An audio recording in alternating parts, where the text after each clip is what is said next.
आज है 26 अप्रैल 2024 दिन शुक्रवार। Welcome back to clean news MP. चलिए देखते हैं मध्य प्रदेश की 25 फटाफट बड़ी खबरों को। इससे पहले आप न्यूज को कहां से देख रहे हैं हमें कमेंट में बताना बिल्कुल ना भूलें। साथ ही हमारे फेसबुक पेज को भी फॉलो करें। फेसबुक पेज का लिंक डिस्क्रिप्शन में दिया गया है। सभी इमारतों में होगी फायर सेफ्टी और पार्किंग की जांच। संगम वाटिका और रंगमहल गार्डन में हुए अग्निकांड और 4 शहर कनाका इलाके में 9 नंबर पुलिया के पास अवैध तलघर निर्माण के दौरान मकान गिरने से एक व्यक्ति की मौत के बाद निगमायुक्त ने अधीनस्थों की बैठक ली। इस बैठक में उन्होंने निर्देश दिए कि शहर के प्रत्येक मैरिज गार्डन, होटल, अस्पताल, multi storey building, school, restaurant आदि में अग्निशमन की व्यवस्थाओं से लेकर अनुमति और पार्किंग व्यवस्था तक की जांच की जाए। अनुकंपा नियुक्ति प्रकरण में जवाब पेश न करने पर हाईकोर्ट ने प्रमुख सचिव को वेतन खाते से जुर्माना चुकाने के दिए निर्देश। हाईकोर्ट ने अनुकंपा नियुक्ति से जुड़े एक मामले में स्पष्ट आदेश के बावजूद जवाब पेश न करने पर कड़ी नाराजगी जताई है। न्यायमूर्ति विवेक अग्रवाल की एकल पीठ ने ट्राइबल वेलफेयर विभाग के प्रमुख सचिव पर 5,000 रुपए का जुर्माना लगा दिया। कोर्ट ने निर्देश दिए कि प्रमुख सचिव स्वयं अपने वेतन खाते से ये जुर्माने की राशि मध्य प्रदेश हाईकोर्ट विधिक सेवा समिति के खाते में जमा कराएं। दूसरे चरण की 7 सीटों पर 80 प्रत्याशियों की किस्मत का फैसला आज। 1.11 करोड़ मतदाता करेंगे मत का प्रयोग। मध्य प्रदेश में दूसरे चरण की 6 लोकसभा सीटों टीकमगढ़, दमोह, खजुराहो, सतना, रीवा, होशंगाबाद में आज शुक्रवार को मतदान होगा। इसमें टीकमगढ़ सीट अनुसूचित जाति वर्ग के लिए आरक्षित है। इन सीटों पर 80 प्रत्याशी मैदान में हैं। इसमें 75 पुरुष, 4 महिला और 1 दमोह सीट पर दुर्गा मौसी थर्ड जेंडर चुनाव लड़ रही हैं। सबसे ज्यादा 19 प्रत्याशी सतना और सबसे कम 7 प्रत्याशी टीकमगढ़ से अपनी किस्मत आजमा रही है। भोपाल रोबात अन्य देश के हाजियों को देगी राहत। इस बार भी नहीं ठहरेंगे रियासत के हाजी। नवाब शासनकाल में सऊदी अरब में तैयार कराई गई रुबात इस बार भी भोपाल रियासत के हाजियों को राहत नहीं दे पाएगी। पिछले 5 सालों से जारी है व्यवस्था के मुताबिक इस साल भी सिर्फ मक्का रुबात ही मिल पाएगी, जबकि मदीना की रुबात में भोपाल रियासत के हाजियों को जगह मिलना मुश्किल है। हालांकि विवादों के चलते सऊदी सरकार के कब्जे में जा चुकी इन रुबात को स्थानीय प्रशासन टेंडर के द्वारा नीलामी कर अन्य देशों से आने वाले हाजियों को किराए पर देने की तैयारी कर चुकी है। राजीव गांधी ने इंदिरा गांधी की संपत्ति हासिल करने के लिए खत्म किया था विरासत कानून। प्रधानमंत्री नरेंद्र मोदी अपने चुनावी भाषणों में जमकर कांग्रेस पर प्रहार कर रहे हैं। मध्य प्रदेश के मुरैना में एक जनसभा में पीएम मोदी ने कहा कि 2014 में कांग्रेस ने अपने घोषणा पत्र में लिखा कि धर्म के आधार पर आरक्षण देने के लिए कानून बनाना पड़े तो कानून भी बनाएंगे। लेकिन 2014 में दलित, ओबीसी और आदिवासी समाज जाग गया और उसके बाद सभी समाजों ने एक होकर कांग्रेस के सपनों को मिट्टी में मिला दिया, उसको सत्ता से बाहर कर दिया। कांग्रेस पर बरसे शिवराज, कहा कांग्रेस की बुद्धि पर मंत्रा बैठ गई, कुंडली में राहु केतु विराजे। पूर्व मुख्यमंत्री शिवराज सिंह चौहान ने गुरुवार को विदिशा संसदीय क्षेत्र की गंज बासौदा विधानसभा के ग्राम मानोरा से जन आशीर्वाद यात्रा का शुभारंभ किया। जगदीश स्वामी मंदिर में दर्शन पूजन कर देश और प्रदेशवासियों के मंगल और कल्याण की कामना की। पूर्व सीएम ने बासौदा विधानसभा के कई गांव में पहुंचकर जनसंपर्क और नुक्कड़ सभाएं कर रामजन से संवाद किया। साथ ही गंज बासौदा में रोड शो किया। इस दौरान कांग्रेस पर जमकर हमला बोला। 2 साल से बिल नहीं छप रहे, फिर भी मतदान का संदेश अंकित करेगी बिजली कंपनी।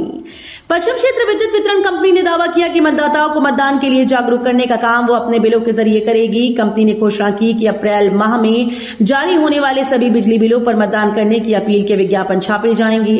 1 अप्रैल से 24 अप्रैल के बीच जारी होने वाले बिलों पर ये विज्ञापन जारी होंगे। ये बात अलग है कि बिजली कंपनी 2 वर्षों से बिजली के बिल ही नहीं छाप रही है।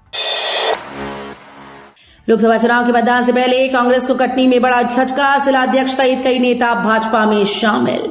मतदान से एक दिन पहले जिले में कांग्रेस को एक बड़ा झटका लगा है। जिला शहर कांग्रेस अध्यक्ष सहित कार्यवाहक अध्यक्ष व युवक कांग्रेस के प्रदेश प्रवक्ता ने अपने साथियों के साथ पार्टी का साथ छोड़कर भाजपा की सदस्यता ग्रहण कर ली। पन्ना में आयोजित कार्यक्रम में उन्होंने भाजपा प्रदेश अध्यक्ष वीडी शर्मा के हाथों सदस्यता ग्रहण की। जिले में चुनाव से पहले लगातार कांग्रेस के नेताओं का पार्टी छोड़ने का सिलसिला शुरू हो गया था। शाहजी दिग्गी के गढ़ में भरेंगे ओंकार, 2 मई को मुरैना आएंगी प्रियंका गांधी। केंद्रीय गृह मंत्री अमित शाह शुक्रवार को राजगढ़ और अशोकनगर में रैली को संबोधित करेंगे। वहीं प्रदेश में कांग्रेस की वरिष्ठ नेता प्रियंका गांधी की भी एंट्री हो रही है। वे अपनी पहली रैली मुरैना में 2 अप्रैल को करेंगी। लोकसभा चुनाव के चलते मध्य प्रदेश में राजनीतिक पार्टी के शीर्ष नेताओं के दौरे जारी हैं।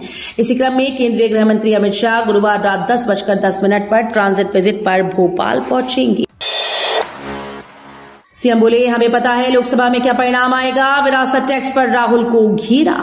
सीएम डॉक्टर मोहन यादव गुरुवार को इंदौर में भाजपा प्रत्याशी शंकर लालवानी की नामांकन रैली में शामिल हुए। इस मौके पर उन्होंने कहा कि कांग्रेस नेता राहुल गांधी को कोई गंभीरता से नहीं लेता।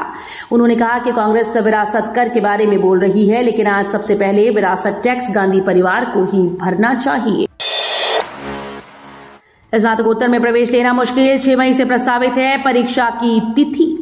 दुर्गावती विश्वविद्यालय में अंतिम वर्ष की परीक्षा में विलंब हो गया है। 2 माह करीब लेट लतीफी की भेंट चढ़ गए। अब देरी की वजह से स्नातक अंतिम वर्ष की परीक्षा में विलंब होगा, जिसका असर परिणाम पर आएगा। अभी प्रवेश की प्रक्रिया प्रारंभ हो रही है। ऐसे में अंतिम वर्ष का परिणाम न आने से प्रवेश कैसे विद्यार्थी ले पाएंगे। फिलहाल प्रशासन ने 6 मई से अंतिम वर्ष की परीक्षा करवाने का शेड्यूल बनाया है। वन माफियाओं को जंगल से खदेड़ने की तैयारी।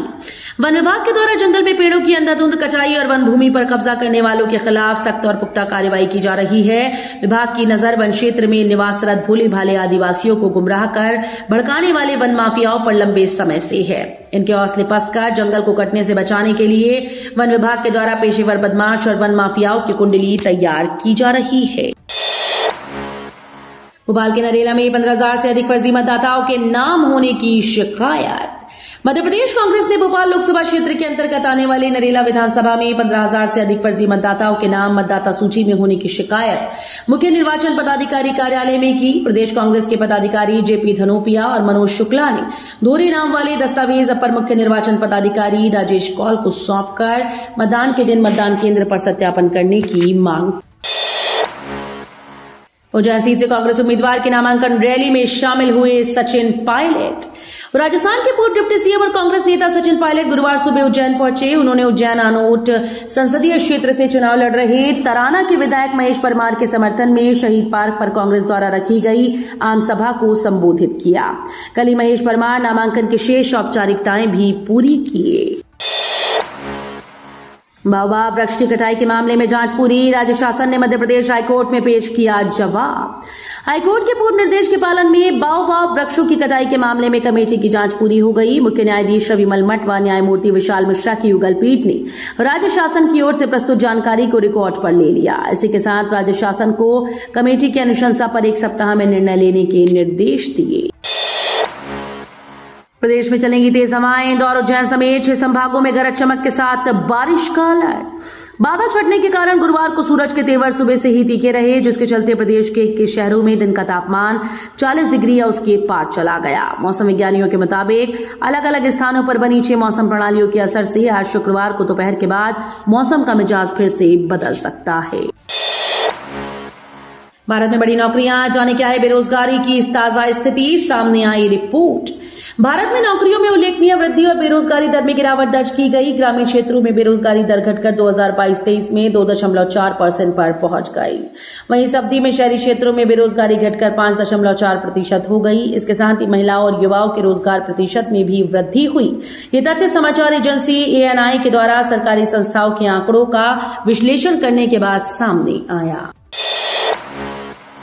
इंडिगो एयरलाइन की उड़ान 30 नए विमानों का दिया ऑर्डर। प्राइवेट सेक्टर की एयरलाइन इंडिगो ने 30 एयरबस A350-900 विमानों का ऑर्डर दिया है। इससे इंडिगो को अपने पंख फैलाने और अपने नेटवर्क का विस्तार करने में मदद मिलेगी। इंडिगो को उम्मीद है कि डिलीवरी 2027 से शुरू हो जाएगी। बता दें कि इंडिगो के पास पहले से अतिरिक्त 70 एयरबस A350 विमानों की खरीद का अधिकार भी है। पेटीएम ने यूजर्स को दिया बड़ा तोहफा। पेटीएम ने अपने यूजर्स को बड़ा तोहफा दिया है। NPCI ने पेटीएम को अपने कस्टमर्स को UPI पेमेंट्स करने के लिए नए बैंकों में ट्रांसफर करने की अनुमति दी। इस मंजूरी के बाद पेटीएम पार्टनर बैंकों के साथ मिलकर UPI सर्विस देने लगेगा, जिसका अलर्ट मैसेज यूजर्स को मिलने लगा है। इससे पहले मार्च में NPCI ने OCL को मल्टी बैंक मॉडल के अंदर TPAP के तौर पर काम करने के लिए अधिकृत किया था। 78 करोड़ से बनेगा CBG प्लांट, सस्ती गैस मिल सकेगी। स्वच्छ भारत मिशन 2.0 के अंतर्गत केंद्र सरकार, राज्य सरकार और पब्लिक प्राइवेट पार्टनरशिप के सहयोग से 78 करोड़ रुपए की लागत से कंप्रेस्ड बायो CNG प्लांट तैयार कराया जाएगा। इसके लिए केंद्र सरकार ने आचार संहिता लगने से पहले स्वीकृति दे दी थी। इस प्लांट में गीले कचरे से CNG तैयार की जाएगी। अग्निवीर भर्ती की शारीरिक परीक्षा ग्वालियर में ही कराने पर असमंजस में पुलिस प्रशासन। भारतीय सेना में अग्निवीर भर्ती के लिए ऑनलाइन लिखित परीक्षा चल रही है। ये परीक्षा संपन्न होने के कुछ दिन बाद ही परीक्षा परिणाम आ जाएगा। उत्तीर्ण अभ्यर्थियों को शारीरिक प्रवीणता परीक्षा के लिए प्रवेश पत्र जारी होंगे। अभ्यर्थियों की सुविधा को देखते हुए इस बार शारीरिक परीक्षा ग्वालियर में ही आयोजित कराने के लिए भारतीय सेना ने गृह विभाग को पत्र लिखा था। दोबारा नहीं होगी एमजीएम मेडिकल कॉलेज के विद्यार्थियों की प्रैक्टिकल परीक्षा। एमजीएम मेडिकल कॉलेज के सर्जरी विभाग के 41 फेल विद्यार्थियों के मामले में नया मोड़ सामने आया। इसमें अब विद्यार्थियों को दोबारा परीक्षा नहीं देनी होगी। एमजीएम मेडिकल कॉलेज से भेजे संशोधित परिणाम को ही मान्य किया जाएगा। 2 दिन में परिणाम जारी कर दिया जाएगा। इसके अलावा एक अन्य महत्वपूर्ण निर्णय लेते हुए परीक्षा परिणाम की गड़बड़ी के लिए दोषी 9 परीक्षकों को 2 साल के लिए अब परीक्षक नहीं बन पाएंगे। सरकार के आदेश पर हॉर्लिक्स का बड़ा कदम। हिंदुस्तान यूनिलीवर ने हॉर्लिक्स ब्रांड नेम वाले अपने फेमस पेय को हेल्थ ड्रिंक कैटेगरी से हटाकर फंक्शनल न्यूट्रिशनल ड्रिंक्स की कैटेगरी में लेबल किया। पिछले साल बॉर्नवीटा में शुगर की ज्यादा मात्रा से संबंधित वीडियो वायरल होने के बाद ये मुद्दा चर्चा में आया था। इस पर बीती 10 अप्रैल को सरकार ने सभी डेयरी और माल्ट बेस्ड पेय पदार्थों को हेल्थ ड्रिंक की कैटेगरी से हटाने का आदेश दे दिया था। मध्य प्रदेश को मिली 2 फ्लोटिंग जेटी, क्रूज टर्मिनल होगा तैयार। मध्य प्रदेश और गुजरात के बीच क्रूज टूरिज्म को बढ़ावा देने के लिए गुरुवार को नोएडा स्थित हेड ऑफिस में मध्य प्रदेश टूरिज्म बोर्ड ने भारतीय अंतर्देशीय जलमार्ग प्राधिकरण और गुजरात सरकार के साथ एमओयू पर हस्ताक्षर किए। इस दौरान ये भी सामने आया कि अनुबंध के तहत IWAI ने कोलकाता से 2 फ्लोटिंग जेटी प्रदेश के कुक्षी में भेजे हैं। ये पोंटून क्रूज के टर्मिनल के रूप में इस्तेमाल होंगे। इंदौर हावड़ा स्पेशल ट्रेन का एक फेरा बढ़ा। गर्मी की छुट्टी और अतिरिक्त भीड़ को देखते हुए रतलाम मंडल द्वारा इंदौर हावड़ा के बीच स्पेशल ट्रेन का फेरा बढ़ा दिया गया। आज शुक्रवार को ये ट्रेन इंदौर से रवाना होगी।